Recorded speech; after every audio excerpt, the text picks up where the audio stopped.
Guess what? If you're a man hearing this, it's for you. It is for you. Why is it for you? Because we need each other. I need you and you need me. And how do we need each other? I need you to be your best.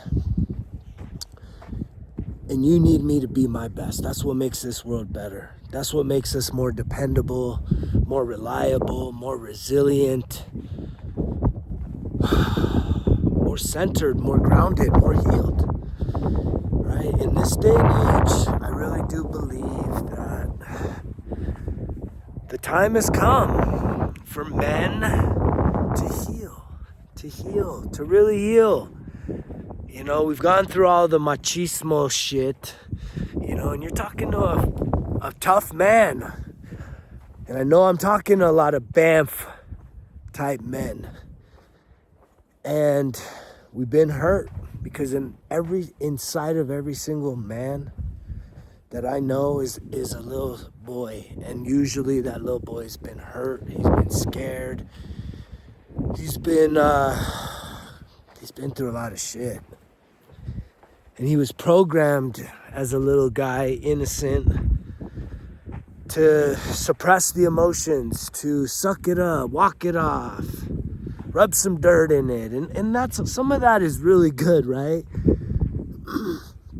But a lot of it's toxic. A lot of it's toxic because it's left grown-ass men wounded, broken. I identified for so many years, right? I would tell women, I'm broken. And they'd be like, we don't care. You're cute. You know, all this other shit. They would overlook it. And then, that immature, broken side of me would come out. And man, oh man, it would leave me feeling like shit. Self-destructing. Unable to control my emotional state of being. Is that you?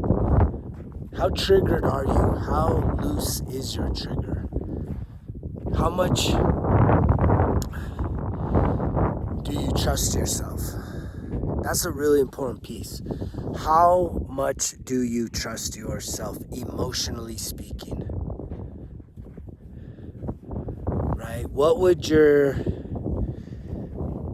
the last woman that you were in a relationship, what would she say about you? I love finding this ancient stuff, man, on the property. Such an ancient land. This is like a little shard. It's not quite the full arrowhead, but it's definitely the right stuff. What would the last woman say about you? And then can you be honest with yourself to just, give yourself a grade, right? What areas can you improve? What areas, if you could improve, would you? And that's an experience that I've had. I've always felt like I've been in the pursuit of self-improvement, self-mastery, self-development, trying to understand myself, figure myself out. But gosh, man, that so much of that came on the other side of hitting rock bottoms. It came on the other side of a failed relationship. Major heartbreak. And, I think a lot of us, it takes that. It takes that type of pain for us to change. What level of pain does it take for you as a man to make some drastic changes in your life? Character changes. Because I've been on both sides. I know I've caused damage. And I also know that I've helped coach women that have experienced immature, emotionally unstable men. And what I know about myself, and what I know about also coaching other men, is when the bottom falls out, we hit, and a lot of times that mechanism that says, hey, we got to make a change, help, and we get really serious about making some changes and doing some things different. But then what? Things start to improve, and then we fall back. We fall back into our old patterns. And I've seen it with countless men. Right? You start getting a little bit of traction, some things, the clouds start to clear from the storms of your life. And then it's like, voila, right back to the old patterns. And so then you need to ask yourself, what is it going to take for you to not go back to the old patterns? What is it going to take for you to make some real change, some long-lasting change? Will it take another rock bottom moment? Will it take your life flashing before your eyes? Will it take losing someone that you're just clinging to, that you just can't imagine doing life without? Is it going to be them walking out of your life, leaving that huge void that's going to crush you? I mean, a lot of men kill themselves coming off of that. And as I said earlier, I think it's time for us to heal. I think the time for men to truly work on their emotional states of being and to, open up some of those vials that were suppressed from many, many moons ago. And it's not an easy process. It's a scary process, but I think that's what my heart and my mind is focused on here at Results Kill Excuses, is actually being the spearhead of generating that momentum and that type of energy and creating that type of community where men can show up and be raw, be real, and start to be held accountable in a way that, I know there's been lots of times, guys, fellas, there's been lots of times that I've been vulnerable with women because I have the words and I understand how that builds some intimacy. But I'll be honest with you, I've had just as many times having that used against me. And a lot of times it's not even because it's something that happened. It's like I've given hypotheticals just to say, hey, I want to share with you something I was thinking, but yet there was evidence that I acted a whole nother way, and yet it was used against me to what the thing I was thinking versus the thing I did. It was crazy. It's crazy. It's crazy. And I think it's really convenient for us to put the blame on the opposite sex. You could be a woman watching this, right? You blame the guy. You could be a guy and you blame the woman. And yet, we're both 100% responsible. I believe that these relationships, that intimate relationships happen for us to learn and grow, for us to become better versions of ourselves. And if you're someone that's in an extended period of isolation and singularity, and you're really just desiring connection, well, I think there's a lot of things you can do. There's a lot of things you can do to connect, right? You have to be open, and this was something I had to grow a lot in. You have to be open to platonic connections. And I believe that this happens on a soulmate level. It's not just buddies. Like, I believe that there's women that have come into my life in the past 5 years that I could tell there was like a soul level connection, but I just had a check within my spirit that was telling me that this person was here for a platonic connection. And a lot of women that I've connected with, they struggle with that. They struggle if they feel this, deep connection with a man, and for the man to sort of be like friend zoning it. And a lot of women, they get kind of hurt about that because I would friend zone them, saying, no, I really believe that the romance thing wouldn't work with us. I believe that. And that's still a very difficult thing. Comment down below if you're struggling with that type of interactions. But I can tell you, fellas, if you're in a long-term relationship, I really do hope and pray that your relationship is safe and secure and healthy. And that, but I know that a lot of people don't have healthy relationships. I know a lot of people have toxic relationships and trauma bonds and enmeshment, and you lose yourself within the relationship. And my heart goes out for you too. And there's some things to do to try and improve that. Are you guys willing to do some couples therapy? Ultimately, it takes each person working on themselves, mentally, emotionally, spiritually, and physically, to bring about positive results. And, there's a lot of people that are just in relationships and misaligned with people, but they're, because of the trauma, because of the emotions, because of the things that you have lived through, you're more afraid to be alone than you are. It's more of a painful thought for you to go and be single with fear of never finding anyone else again, so you won't let go of something that literally is causing you harm.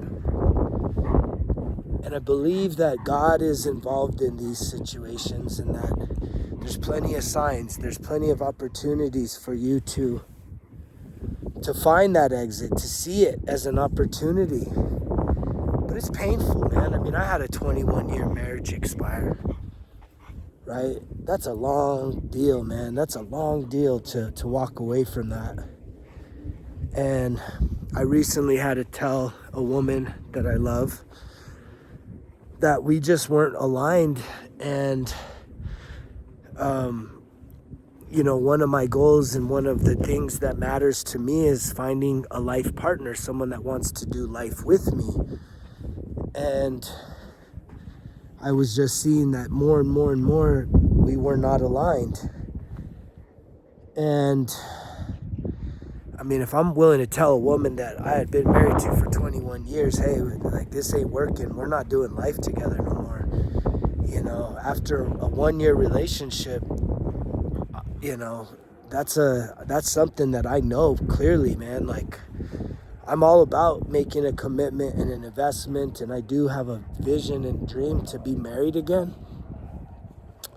But it's got to be someone that is like, there's the friendship piece has to be aligned, right? We have to have a lot of things in common, because I'm not trying to start another family. I got kids, and I respect women that got kids. So I'm not so allergic to single moms, but I have learned that, as a man, you're not gonna be you're not gonna be a priority. And if you are, then, that's an issue, because it's sort of like this give and take, and it's difficult, man. No matter where you're at, relationships are difficult. And that's why, whatever's going on in your life, the most important thing is to circle back to what can you control and what can you change, right? What can you change? What do you have control over? Do you have control over what someone else is doing? No. You can use words and make a request saying, hey, this behavior, this isn't working for me. And maybe they change for you. Maybe they'll make some adjustments. Maybe even just you making adjustments can shift the dynamic of a relationship. I believe in that. I believe that if one person changes within the relationship, it will shift the relationship. However, if that person that is making the changes is it growing and expanding spiritually, there could be a gap that manifests itself spiritually and energetically. And what you'll see is that there's kind of a power struggle, tug of war, because if you're the person growing and expanding and the other person's kind of not, at what point are you willing to go back down to their level and meet them where they're at, versus letting go, letting them be and going about and continuing on your healing journey, knowing that they may need to heal in singularity, and you can too, and then maybe you guys find each other again, or maybe you attract somebody that's more aligned with this new highest version of yourself. But at the end of the day, I think the main focus, we all know relationships are a shit show right now. Of all types, right? I think it's 70% of people, adults, feel lonely. And that includes people in relationships, right? We know the statistics on how many marriages end in divorce. So just relationships are really challenging. And here's what I believe, and I'm going to continue preaching this and encouraging those of you that are here for the growth. If you want to improve the relationship that you have with other people, you need to improve the relationship you have with yourself. And that shit sounds crazy. I know it sounds wild. Because the thing is we never really learn that. And then the sad thing is there's all this negative connotation about narcissist and self-centered and egomaniac and all this. There's all kinds of negativity when you start really putting focus and energy back to you. And I think that that's another strategy to keep us divided against ourselves, to keep us unstable, to keep us codependent on things outside of ourselves, which ultimately keeps us wounded, which ultimately keeps us with energy blocks that we don't fulfill and become the greatest version of ourselves. And some of y'all may be like, well, I don't even know what the hell it is to be the greatest version of myself. Don't you want to find out how far you can go?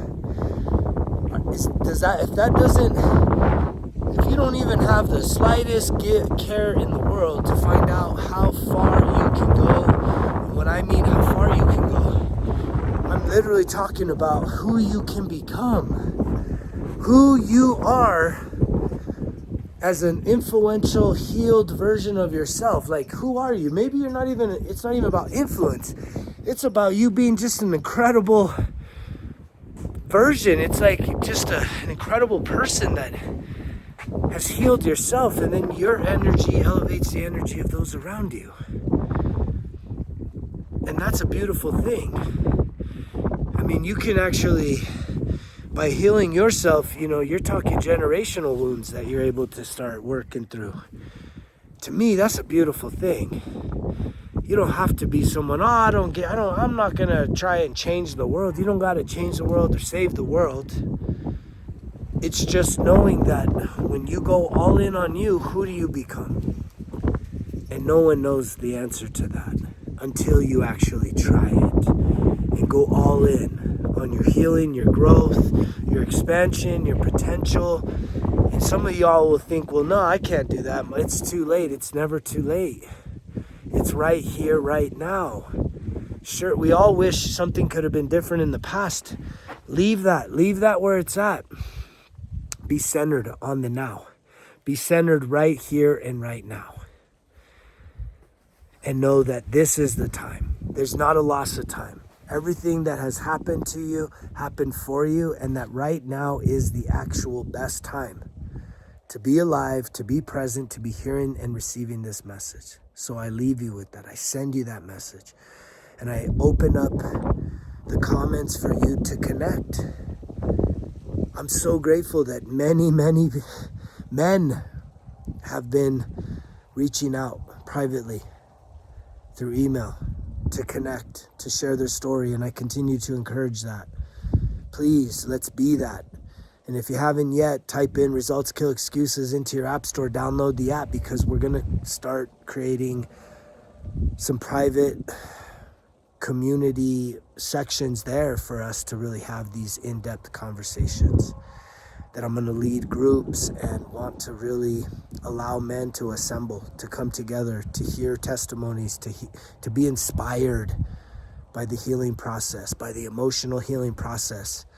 It really does help when you can see that, oh shit, man, this guy's been through that too. I'm not all alone. Because, man, so many men, we feel alone. And we need each other. We need to quit tearing down each other.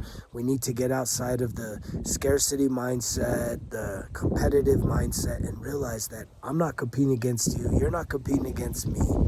It's you versus you, me versus me, right? I don't want what you have and you can't have what's mine. That's how it works. It's the infinite abundant. That's the universe. It's the infinite abundant. There is no lack. There is no scarcity. There's plenty for you. You winning doesn't mean me losing. We all can win. And it sounds crazy, but it's true. We can all win. But you have to want it. You have to be ready. No one can make you do this. It's got to be your choice. And someone said today, talking about, finally having the courage, right? Finally mustering up the balls to reach out. And it's a courageous thing, man, for a man to ask for help. I know it. And that's what I had to do when I finally hit my rock bottom, the last rock bottom I ever really wanted to hit. I'm like, I'm done. I can't do it no more. I need help. I need help. Ow, it hurts. It hurts everywhere, inside and out. It hurts. I need help. And you don't got to get to that unless you want to. Or unless you want to just avoid it by doing some other dumb shit. Let's do life on life's terms. Let's heal. Let's be intentional about this life. I love you guys. Keep opening up your hearts, open up your minds, giving yourself permission to heal, to connect with this community, because you know the drill. Results kill excuses. Because if it was easy, come on now, it wouldn't be worth it. Greg's out.